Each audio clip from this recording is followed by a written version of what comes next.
네, 오늘은 떠나가라, 떠나가라 이 제목으로 하나님 말씀 전하겠습니다.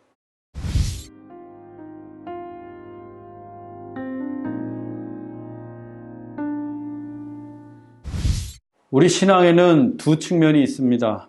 하나는 하나님이 하시는 일이고 다른 하나는 우리가 해야 할 일입니다. 하나님이 하시는 일이 있고 우리가 해야 할 일이 있어요. 예배만 해도 그렇습니다.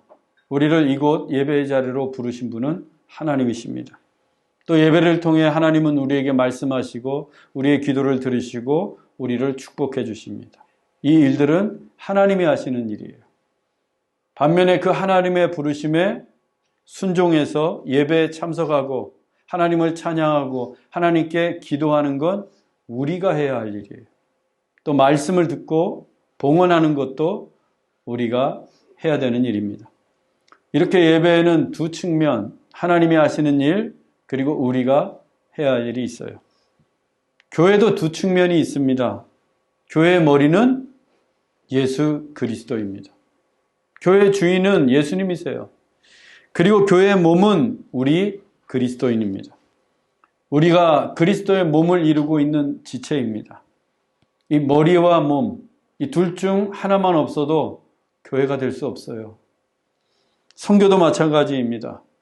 선교는 하나님의 사랑과 그리스도의 복음을 전하는 거예요.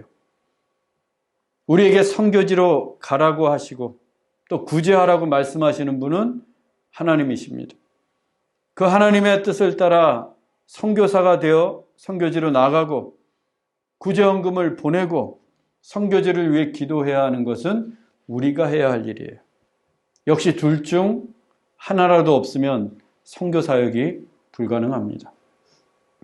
이렇듯 모든 신앙과 사역에는 두 측면, 하나님이 하실 일과 우리가 해야 할 일이 있어요. 예수 그리스도에게 신성과 인성 두 측면이 있는 것과 같습니다. 이 두 가지가 질서 있게 연합이 될 때 우리의 신앙과 사역에 성령의 역사가 나타나는 거예요.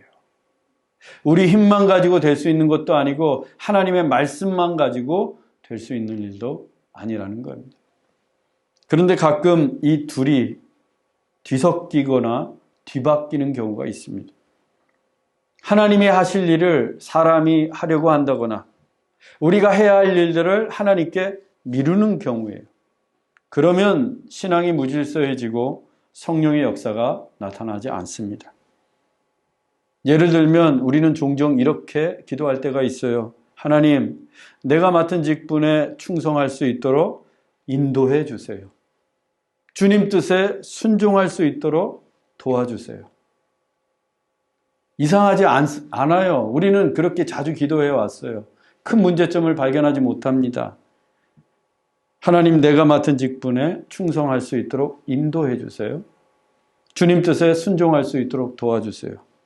그런데 엄밀하게 말씀드리면 하나님이 하실 일과 내가 해야 될 일을 이건 뒤섞어 버렸어요. 우리에게 직분을 주신 분은 하나님이십니다. 또 우리에게 하나님의 뜻 가운데 순종하도록 명령하시는 분은 하나님이세요. 직분을 주시고 하나님 뜻대로 순종을 요구하시는 것은 하나님이 하시는 일이에요. 우리가 해야 할 일은 우리의 직분에 충성하고 하나님 뜻에 순종하는 것입니다. 그런데 우리가 충성해야 할 일을 하나님께 인도해 달라고 하고 또 순종할 수 있도록 도와달라고 기도한다면 어떻게 되겠어요? 우리가 해야 할 일을 하나님께 일부 맡기는 꼴이 됩니다. 하나님이 인도하시지 않으면 충성하지 않을 거예요? 하나님이 도와주시지 않으면 순종하지 않을 거예요? 그렇지 않잖아요. 하나님의 인도하심이 없어도 우리는 충성해야 되고 하나님이 도와주시지 않아도 우리는 순종해야 합니다. 왜? 충성과 순종은 우리가 해야 할 일이기 때문에. 또 이렇게 기도합니다. 하나님, 선교하게 해주세요.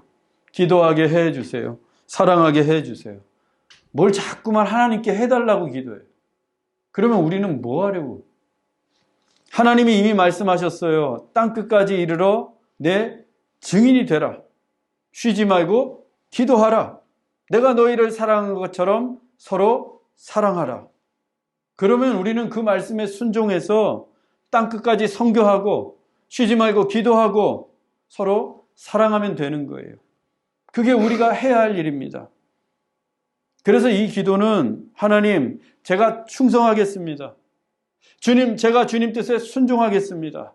오늘부터 선교하겠습니다. 날마다 기도하겠습니다.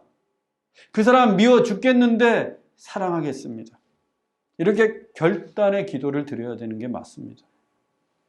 하나님께서 모세에게 지팡이를 홍해 바다 위로 내밀라고 하셨어요. 그러면 그냥 내밀면 되는 거예요. 무슨 내밀게 해주세요.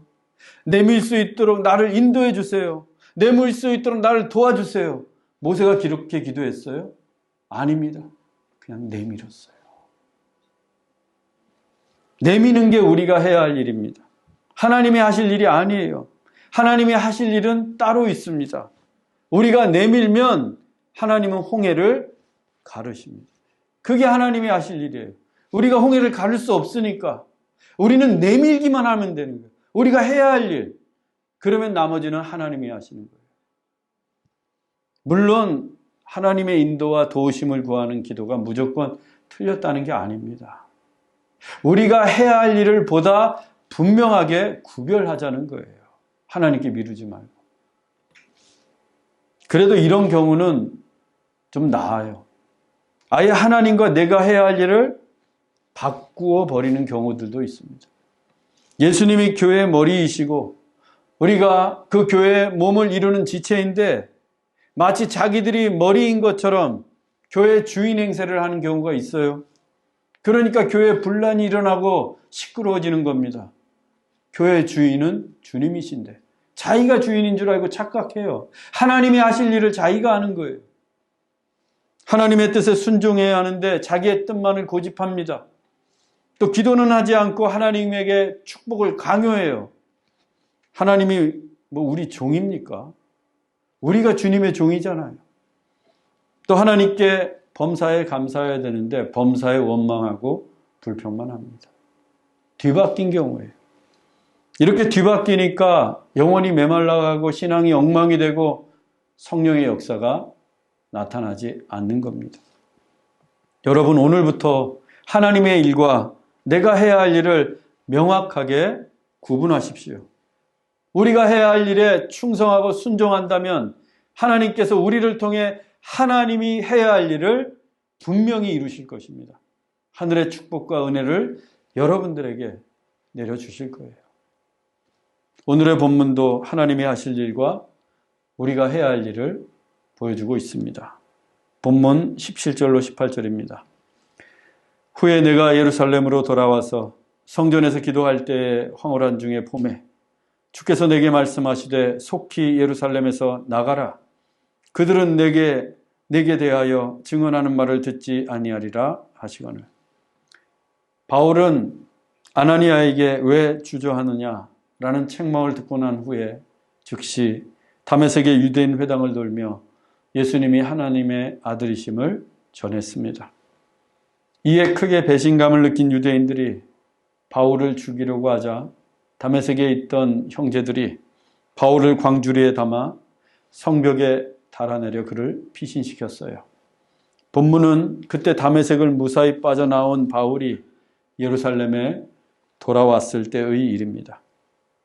예루살렘에 돌아온 바울이 성전에서 기도하던 중에 황홀경에 빠졌습니다.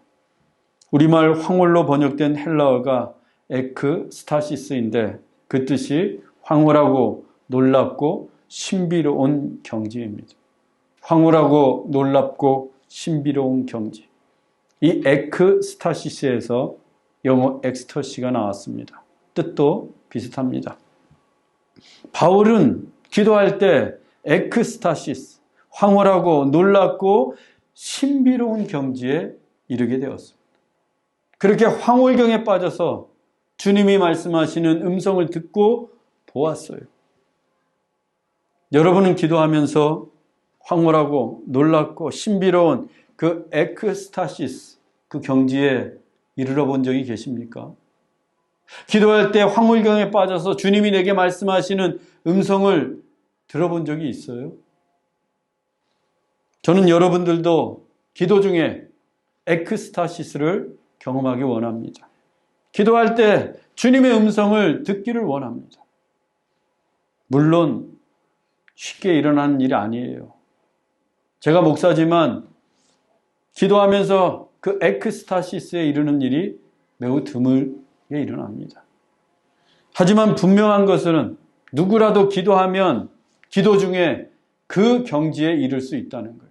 기도 중에 황홀경에 도달할 수 있다는 겁니다. 기도하면서 나에게 말씀하시는 주님의 음성을 들을 수 있어요.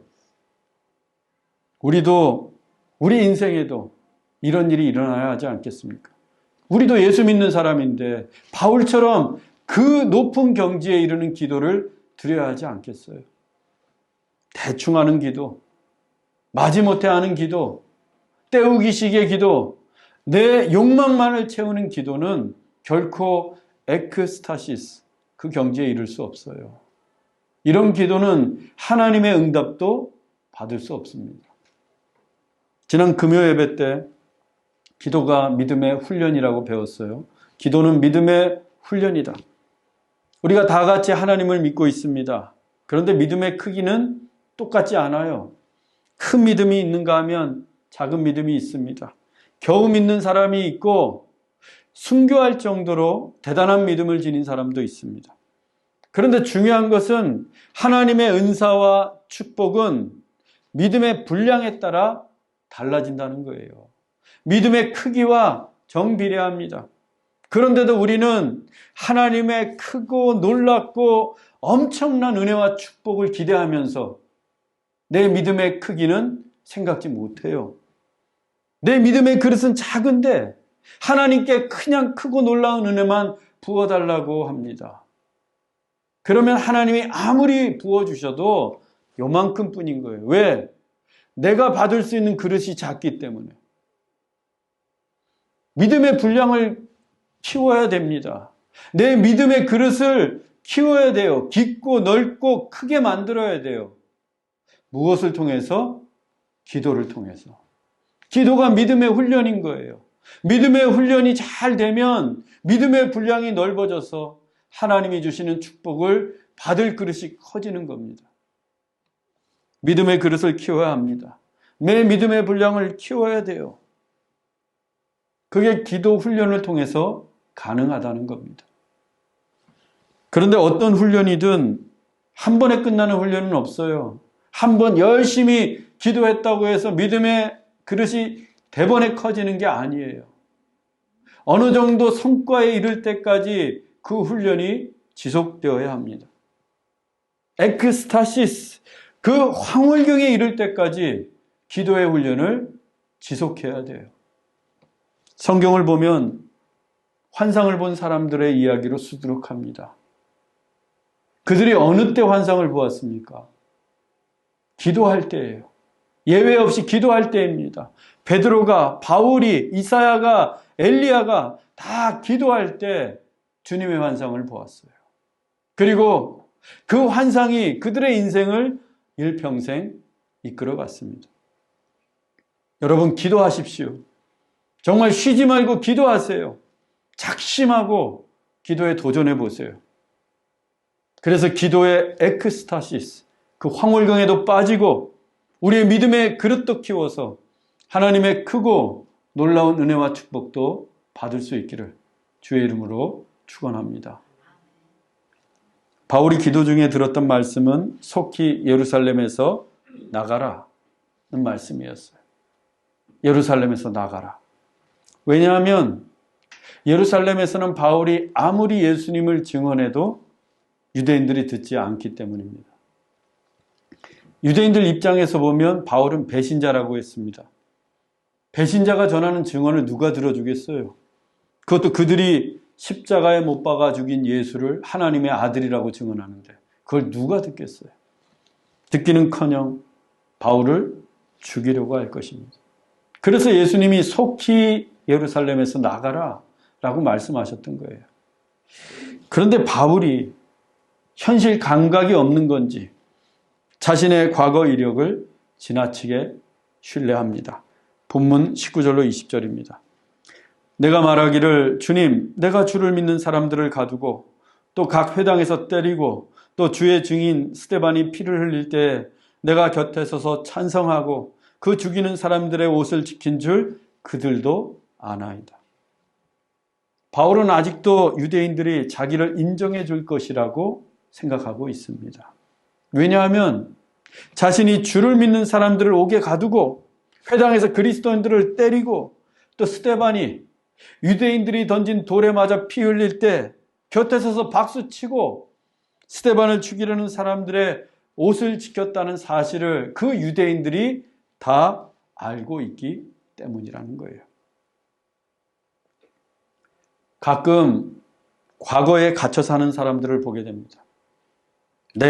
내가 왕년에 누구였는 줄 알아? 나도 한때는 잘 나가는 사람이었어. 나도 예전에는 날씬했어. 누가 뭐래요? 이러면서 자기 과거의 기억과 과거의 성공에 갇혀서 현실을 바로 보지 못하는 사람들이 있습니다. 물론 과거에 좋았던 일 추억하고 회상할 수 있습니다. 하지만 그 과거에 사로잡히게 되면 현실 세계에 큰 문제가 생기게 됩니다. 지금 바울이 그래요. 과거에 갇혀 있습니다. 교회와 예수 믿는 사람들을 핍박했던 자신의 과거 때문에 지금도 유대인들이 자기를 인정해 줄 거라고 착각하고 있어요. 과거에 갇혀서 현실을 직시하지 못하는 겁니다. 지금 바울은 그들에게 배신자일 뿐이에요. 유대인들이 바울을 많이 믿었습니다. 바울의 거는 기대가 컸어요. 바울을 크게 인정했습니다. 그만큼 배신의 크기와 상처도 큰 거예요. 유대인들의 배신감은 곧 분노로 바뀌었고 바울을 죽이려고 계획합니다. 그런데도 바울은 자기의 과거만을 믿고 과거에 갇혀서 예루살렘을 떠날 생각이 없습니다. 그래서 예수님께서 더 강하게 말씀하셨어요. 본문 21절입니다. 나더러 또 이르시되 떠나가라. 내가 너를 멀리 이방인에게로 보내리라 하셨느니라. 떠나가라. 예루살렘을 당장 떠나라는 말씀입니다. 그러면 멀리 이방인에게로 보내겠다고 하십니다. 여기에도 신앙의 두 측면이 있어요. 떠나가라 라고 말씀하신 분은 주님이십니다. 그러면 떠나는 건 누가 해야 돼요? 바울이 해야 합니다. 바울이 떠나야 돼요. 그래야 이방인의 사도가 될 수 있습니다. 떠나지 않으면 이방 땅에 갈 수도 없어요. 오늘 우리는 이 떠나가라 이 말씀에 주목해야 합니다. 본문에서 바울이 떠나야 할 곳이 어디입니까? 예루살렘이에요. 예루살렘. 예루살렘은 바울의 과거가 있는 곳입니다. 바울의 화려했던 과거, 자기 욕망으로 가득했던 과거, 교회와 그리스도인들을 짓밟던 과거가 있는 곳이 예루살렘입니다. 주님은 그 예루살렘에서 떠나가라 라고 말씀하시는 거예요. 과거에서 떠나라고 하시는 겁니다. 그렇지 않으면 바울이 새로워질 수 없기 때문에 예루살렘을 떠나지 않으면 이방인의 사도가 될 수 없기 때문입니다. 아무리 예수님께서 그를 부르시고 이방인의 사도로 택하셨다고 해도 떠나지 않으면 이방 땅에 가지도 못하는 거예요. 떠나는 것은 바울이 해야 합니다. 바울이 예루살렘을 떠나야 빌립보도 가고 고린도도 가고 에베소에도 갈 수 있는 거예요. 우리에게도 떠나야 할 과거가 있습니다. 과거의 욕망, 과거의 상처, 과거의 미움, 과거의 분노, 과거의 더럽고 추한 삶에서 우리도 떠나야 합니다. New life, 새로운 삶을 살기 위해서는 반드시 옛 삶으로부터 떠나야 합니다. 애굽을 떠나야 약속의 땅 가나안에 들어갈 수 있어요. 바울은 이것을 옷 입는 것으로 설명한 적이 있습니다. 에베소서 4장 22절에서 23절입니다. 너희는 유혹의 욕심을 따라 썩어져가는 구습을 따르는 옛사람을 벗어버리고 오직 너희의 심령이 새롭게 되어 하나님을 따라 의와 진리의 거룩함으로 지으심을 받은 새 사람을 입으라. 옛사람은 유혹의 욕심을 따라 썩어져가는 구습을 따르는 사람입니다. 새 사람은 심령이 새롭게 되어서 하나님을 따라 의와 진리의 거룩함으로 지으심을 받은 사람입니다. 옛사람이 과거에 갇혀 사는 사람이라고 한다면 새 사람은 그 과거에서 떠나 새로운 삶을 사는 사람입니다. 그런데 바울은 새 사람이 되라 라고 하지 않고 새 사람을 입으라 라고 하고 있습니다. 또 옛사람이 되지 말라 라고 한 것이 아니라 옛사람을 벗으라 라고 합니다. 우리의 삶을 옷 입는 것으로 표현했어요. 옛사람을 입고 있으면 그 삶이 썩어져가는 구습을 쫓게 되고 새 사람을 입고 있으면 의와 거룩한 진리의 삶을 쫓게 된다는 겁니다. 그렇다면 우리도 마땅히 새 사람을 입어야 합니다. 우리도 예수 믿는 사람들이니까 새 사람의 옷을 입고 살아야 돼요. 그런데 새 사람이 무엇을 의미하는가? 도대체 이 옷은 어떤 옷일까요? 갈라디아서 3장 26절에서 27절입니다. 너희가 다 믿음으로 말미암아 그리스도 예수 안에서 하나님의 아들이 되었으니 그리스도로 옷 입었느니라. 또 로마서 13장 14절입니다. 오직 주 예수 그리스도로 옷 입고 정욕을 위하여 육신의 일을 도모하지 말라. 새 사람은 예수 그리스도입니다. 우리가 예수님을 믿고 하나님의 자녀가 될 때 그리스도로 옷을 입는 것입니다. 그렇게 그리스도로 옷을 입는 것, 그것이 새 사람을 입는 거예요.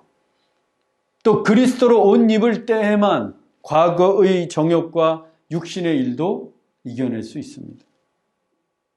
바울이 우리의 삶을 옷 입기로 표현한 것은 대단히 중요한 메시지를 줍니다. 옷을 입는 것이 곧 그 사람의 아이덴티티, 정체성을 나타내기 때문이에요. 군복을 입고 있는 사람은 군인입니다. 교복을 입고 있으면 학생이에요. 의사는 흰색 가운을 입고 제가 이 셔츠 입고 밖에 나가면 대번의 목사인 줄 압니다. 즉 우리가 무슨 옷을 입고 있느냐, 그것이 바로 그 사람이 누구인지를 가르쳐 준다는 거예요. 그런데 성경은 우리가 그리스도로 옷 입은 사람이라고 합니다. 그리스도로 옷 입었다. 군복을 입고 있으면 누구든지 군인으로 보입니다. 교복을 입고 있으면 누구나 학생으로 보입니다. 그렇다면 그리스도로 옷 입고 있으면 어떻게 보여야 합니까? 우리가 그리스도로 옷 입고 있다면 누구로 보여야 돼요? 그리스도로 보여야 돼요.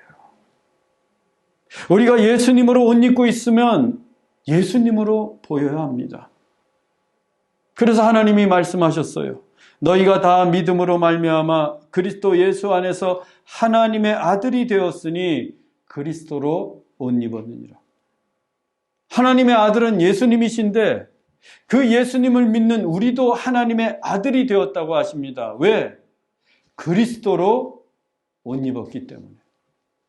하나님이 그렇게 봐주시는 거예요. 그리스도로 옷 입었기 때문에. 다시 말씀드리지만 그리스도로 옷 입었으면 그리스도로 보여야 합니다. 예수님의 옷을 입고 있으면 예수님으로 보여야 합니다. 여러분, 제가 예수님으로 보이십니까? 제가 주일학교 선생님들과 함께 설교할 때 예수님으로 보이십니까? 1초의 망설임도 없이 네, 그랬어요. 예수님으로 제가 보이지 않으면 제가 잘못 살고 있는 거예요. 그리스도로 옷 입지 못한 거예요. 그러니까 그리스도로 보이지 않죠. 여러분은 어떠십니까? 예수 믿는 내 남편이 그리스도로 보이십니까? 내 아내가 예수님으로 보이시나요? 세상 사람들이, 내 자녀들이 나를 예수님으로 봐주고 있습니까? 예수를 믿는다는 것은 그리스도로 옷 입는 것인데, 그러면 당연히 그리스도로 보여야 하잖아요. 그런데도 우리가 왜 예수님으로 보이지 않는 것일까? 항상 그리스도로 옷 입고 있지 않기 때문이에요. 우리의 삶이 날마다 그리스도의 옷을 입어야 하는데 그 옷을 입고 있지 않기 때문입니다. 교회에 올 때는 그리스도의 옷을 입고 오는데 세상에 나가면 다시 옛사람의 옷을 걸치고 있습니다.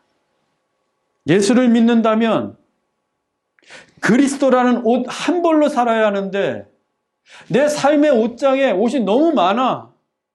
욕심의 옷도 있고 미움의 옷도 있고 거짓된 옷도 있고 죄악된 옷도 있고. 여러분, 우리가 입는 옷의 브랜드는 한 가지예요. 그리스도. 다른 브랜드는 없습니다. 만일 있다면 우리가 아직도 과거에서 떠난 사람이 아니에요. 모세가 새 사람을 입었을 때 홍해바다가 갈라졌어요. 베드로가 그리스도로 옷 입었을 때 한 번의 설교로 3,000명이 회심을 했습니다. 바울이 과거에서 떠나 그리스도로 옷 입고 온 지중해 세계를 누빌 때 인류의 역사가 새로워졌어요. 사랑하는 형제자매 여러분, 오늘은 주님의 성탄을 기념하는 대림절 첫 번째 주일입니다. 2000년 전 주님께서는 우리에게 그리스도라는 옷을 주시기 위해 하늘 보좌를 떠나셨어요. 그것이 성탄입니다. 이제는 우리가 떠날 차례예요. 옛 삶으로부터 떠나십시오. 그리스도로 옷 입고 새로운 삶을 향해 나아가십시오. 그래서 세상 사람들에게 그리스도를 보여주시고 하나님의 크고 놀라운 일들이 우리의 삶을 통해 나타나기를 주 예수 그리스도의 이름으로 축원합니다. 기도하겠습니다. 사랑의 하나님 아버지, 우리가 오늘 옛 삶에서 떠나는 결단을 합니다. 과거의 상처와 정욕과 죄악으로부터 떠나겠습니다. 불신과 원망으로부터 떠나겠습니다. 유혹의 욕심을 따르던 옛 사람의 옷을 벗겠습니다. 그 대신 그리스도로 옷 입겠습니다. 그 옷 한 벌로 살아가겠습니다. 그래서 그리스도로 보이고 예수님을 보여주는 참으로 그리스도로 옷 입은 새 사람이 되겠습니다. 하늘 보좌를 떠나 우리에게 오신 예수 그리스도의 이름으로 기도하옵나이다. 아멘.